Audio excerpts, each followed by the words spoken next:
কীভাবে আরেকটু ভালো থাকবো। কিছু কিছু ক্ষেত্রে নিজের জন্যে, আর কিছু কিছু ক্ষেত্রে আমরা যাদেরকে ভালোবাসি তাদের জন্য। মানে অনেকে বলে যে আমি একটু ভালো করে কাজ করে যেতে চাই, কিছু রোজগার করে যেতে চাই, যেন আমার ছেলে বা মেয়ে বা আমার পত্নী বা আমার নিজের জনেরা একটু ভালো থাকে।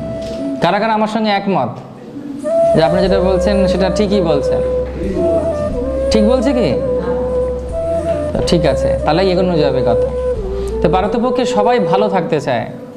পৃথিবীতে এমন কেউ কি আছে যে বলবে যে না আমার দুঃখ চাই? আমি অনেক দিন আগে একটা অ্যাডভার্টাইজমেন্ট দেখছিলাম, নিঃসঙ্গতাই আমার জীবনের প্রকৃত উদ্দেশ্য। কিন্তু সেটা আমার মনে হয় একটা পাগলের প্রলাপ। কারণ স্বাভাবিক ব্যক্তি কখনো একা থাকতে পছন্দ করে না। কোনো উৎসব একা একা পালন করা যায় না, সেখানে লোকজন দরকার, অনেক সঙ্গী সাথী দরকার। যেন মানুষ হচ্ছে একটি সামাজিক জীব, হ্যাঁ কি না? যেমন আপনারা সবাই এখানেও আছেন, গোষ্ঠীবদ্ধ হয়ে আছেন, সবাই একসঙ্গে থাকতে চায়।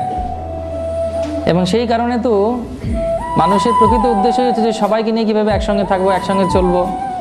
তো সেই কারণে তো মানুষ যখন একসঙ্গে থাকতে চায়, প্রত্যেকের সঙ্গে সম্পর্ক থাকে, সবাই চায় যে একটু ভালো থাক, আমার নিজের লোক ভালো থাক, আরেকজন ভালো থাক।